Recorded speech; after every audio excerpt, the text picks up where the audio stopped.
সাথে জোটে গেল, সেই বাস্তবতাটা আপনার নিরিখে, আজকে তো আপনি বেশ কিছুদিন এনসিপি থেকে সরে আছেন, আপনার নিরিখে কি মনে হয়? প্রথমত বিষয় হলো এনসিপি কিছু কমিটমেন্টের উপর দাঁড়াইছিল। এনসিপি পার্টিটা কিভাবে দাঁড়াবে, তার ইকোনমিক্যাল থিসিস, তার রাষ্ট্রকল্প কিরকম হবে, এগুলো একটা সময়ের বিষয় ছিল, এটা আমরা জানতাম যে এটা তো সহজ না, আমরা এত সহজে একটা জায়গায় মোল্ড হয়ে যেতে পারবো না, আমাদের সময় লাগবে। কিন্তু আমাদের কিছু বেসিক মানে কমিটমেন্ট ছিল যে আমরা আসলে সেই পুরাতনদের পার্ট হব না। আমরা হয়তো বা দরকার পড়লে ইলেকশনে সিট পাবো না, আমরা দরকার পড়লে কোনোভাবে ইলেকশনে স্ট্যান্ড করতে পারবো না, হয়তো বা আমরা একবারে ঝড়ের মতো উড়ে যাব, কিন্তু আমরা আমাদের বয়ানে ঠিক থাকবো, যেন মানুষ কমসে কম বলতে পারে যে আমরা আমাদের ফ্যাক্টসগুলোতে ঠিক আছে। এবং দেখেন এই পজিশনটা যখন এনসিপি ছিল সেই সময় আমরা জুলাই পদযাত্রা করে আসছি।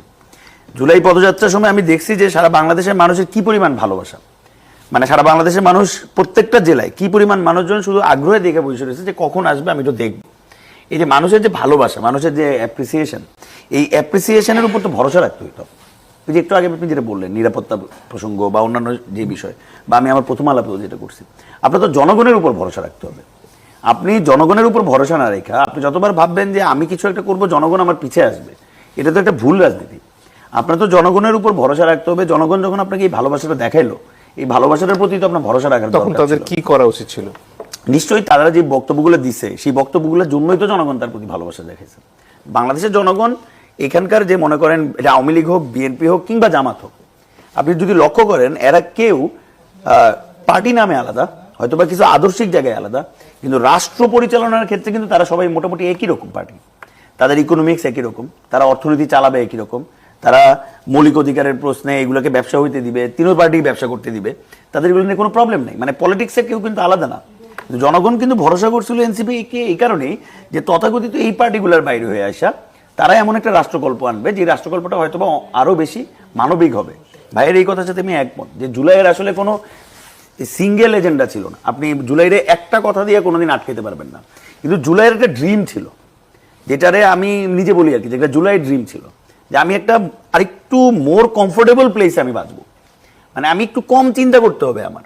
মানে আমি মনে করেন আমার মনে আছে শেখ হাসিনার সময় যে শেষ ঈদ ছিল, তো ঈদের দিন আমার বাসা একদম গোরান বাজারে, তো ঈদের 2 দিন আগে থেকে আমি শুনি সেমাই নাই, পুরো বাজারে কোনো সেমাই নাই। এবার ঠিক ঈদের আগের দিন সন্ধ্যাবেলা সেমাই আসলো, 60 টাকার সেমাই হয়ে গেল 500 টাকা, কোনো জায়গায় 350 টাকা, কোনো জায়গায় 450 টাকা। এবং এরকম একটা সোসাইটিতে তো মানুষ বসবাস করতে পারে না। আপনার পরের দিন উৎসব, আপনি আপনার পরিবার নিয়ে উৎসব করবেন, সেই সময় পুরো সিন্ডিকেট নামে পড়তে হলে কত টাকা সে তুলে নিয়ে আসতে পারে। জি, নির্বাচনে একটা বড় হিসেব হচ্ছে গিয়ে আওয়ামী লীগের ভোটগুলো আসলে কোথায় যাবে। আগের হিসেব যদিও 15-17 বছর আগের হিসেব, তখনও তাদের 30-33% মতো ভোট ছিল, এবং বিএনপি জামাত পরস্পরের বিরুদ্ধে অভিযোগ করছেন যে তারা দুই দলই জামাতকে আশ্রয় দিচ্ছেন এবং তাদেরকে দলে টানার জন্য, ভোটটা তাদের বাক্সে নিয়ে আসার জন্য নানান ধরনের কৌশলের আশ্রয় নিচ্ছেন। সব মিলিয়ে এই কাজগুলো আসলে দিনের শেষে কি ফলাফল বয়ে আনবে? এখন এইটা তো আসলে মনে করেন যে রাজনৈতিক ময়দানে একদম মানে 5ই আগস্টের পর থেকেই এই আলোচনাটা কিন্তু নানানভাবেই শুরু হয়ে গেছিল যে আসলে আওয়ামী লীগের তো একটা ভোটার পুল আছে, এটা খুবই সিম্পল। ফিরোজ ভাই যেটা বলছেন যে বাংলাদেশে তো আসলে মূলত ভোটের রাজনীতি, মাস পলিটিক্সের রাজনীতিতে আসলে আওয়ামী লীগ ভার্সেস বিএনপি বা ধানের শীষ ভার্সেস নৌকাটাই বাংলাদেশের সবচেয়ে বেসিক আউটলাইনটা ছিল মোটামুটি একটা লম্বা সময়। তো সেই জায়গা থেকে আপনারা মনে করেন যে আওয়ামী লীগের ভোটটা কে পাবে বা নৌকারে যারা ভোট দিত তারা আসলে কোন দিকে ভোট দিবে, এই বিষয়টা একটা গুরুত্বপূর্ণ পয়েন্ট তো অনেক আগে থেকে। ফলে সেই জায়গা থেকে আপনি যদি লক্ষ্য করেন যে আওয়ামী লীগের ভোটের জন্য আসলে আমরা যদি বিভিন্ন অঞ্চলে দেখি যে আসলে যেই ঘটনাগুলো ঘটানো হয়েছে, যেমন বিভিন্ন অঞ্চলে আমি নিজে জানি যে আওয়ামী লীগের নেতা আছে বা হয়তো বা একটু বৃদ্ধ লোক, হয়তো বা অনেকদিন আগে আওয়ামী লীগ থেকে বিদায় নিয়ে নিয়েছেন, তিনি আসলে রাজনীতিতে নাই 8-9 বছর ধরে, এই টাইপ একজন লোক। সেই লোকটাকেও জেলে নেওয়া হয়েছে। এবং জেলে নেওয়া হয়েছে কেন?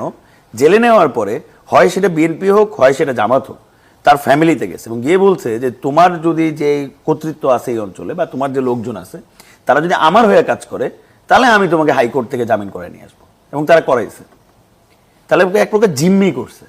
এখন আমি যদি মনে করি যে সে যদি আওয়ামী লীগও করে থাকে, তার নামে যদি কোনো আসলে ফৌজদারি অপরাধ না থেকে থাকে, আপনি তাকে গ্রেপ্তার করতেছেন। আসলে আওয়ামী লীগের গ্রেপ্তার হইল কারা?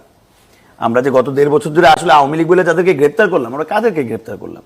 মানে আওয়ামী লীগের এই পুরো সিন্ডিকেটটা যারা চালাইতো তারা কিন্তু সবাই মোটামুটি বহাল তবিয়তেই আছে, 2-3 জন বাদে। আপনি তো আসলে আওয়ামী লীগ বলে যে সিন্ডিকেটটা তাকে গ্রেপ্তার করেন নাই। ফলে এখানে যে গ্রেপ্তারটা হয়েছে ডেভিল হান্ট এই বইলা সেই বইলা, এটা আসলে এই ভোটগুলারই মেকানিজমের খেলা ছিল, কে কাকে ভয় দেখাইতে পারবে, কে কাকে কন্ট্রোলে আনতে পারবে। ফলে এই যে পলিটিক্স বাংলাদেশে, এই যে একটা গদবাঁধা পলিটিক্স, যে জনগণকে, আমি যে বারবার যেটা বলি, বাংলাদেশের পলিটিক্যাল পার্টিগুলোর কাছে তারা মনেই করে জনগণ বোকা, এবং তারা জনগণকে বোকা বানায় রাখতে চায়, এবং জনগণকে বোকা বানায় রাখার জন্য তারা নানান রকমের মোহ আনবে। যেমন মনে করেন যে আওয়ামী লীগের আমলে ছিল জামাত শিবির, মানে এক প্রকার তটস্থের মধ্যে আমরা থাকতাম, যে কখন আমাদের জামাত শিবির বইলে ফেলায় তো আমরা তো রাস্তায় মাই খেয়ে যাবো। কারণ আমি মাঝে মধ্যে মজা করতাম যে আমার নাম তো, আমি তুই হিন্দু অনেক রায়, আমার মনে হয় এই কারণে জামাতটা বলতে পারে না আরাম করে, কিন্তু অন্য কেউ হইলে জামাত টামাত বইলে মারামারি শুরু হয়ে যেতেছে। তো এই যে একটা দেখেন, এটা কিন্তু আসলে আওয়ামী লীগের কিন্তু মূল লক্ষ্য এটা ছিল না। তার কিন্তু মূল লক্ষ্য ছিল যেখানে একটা ক্রনিক ক্যাপিটালিজম, এমন একটা সিন্ডিকেট বানানো যেটা এখানে টাকা তৈরি করবে, টাকা বিদেশ নিয়ে যাবে, টাকা তৈরি করবে, টাকা বিদেশ নিয়ে যাবে। একদম ঠিক সেম পলিসিতে আপনি যদি লক্ষ্য করেন, আমরা ওই রাজনীতি থেকে সরে আসতে পারিনি। আমরা হয়তো ওইখানে বাঙালি জাতীয়তাবোধ বলছি, জামাত শিবির বিরোধী আলাপ করছি, মানে আওয়ামী লীগ করছে 17 বছর, আমরা আবার নতুন করে একটা ফ্লো তৈরি করছি। এটা একবার আধিপত্যবাদ, একবার জুলাই গাদ্দার, নানান কিছু বইলা আমি রাজনীতিকে আসলে ভোলাটাইল করছি, যেন মূল পয়েন্ট, জুলাইয়ের মানুষের মূল চাহিদা, সেগুলো পিছিয়ে চলে যায়, এবং সেই যে স্টাবলিশমেন্ট, সেই যে সিন্ডিকেট, সেই সিন্ডিকেট জন্য বাইচা থাকে। ফলে বাংলাদেশের রাজনীতির আসলে কোনো প্রকার বেসিক চেঞ্জ গত 1.5 বছরে হয়নি। ধন্যবাদ।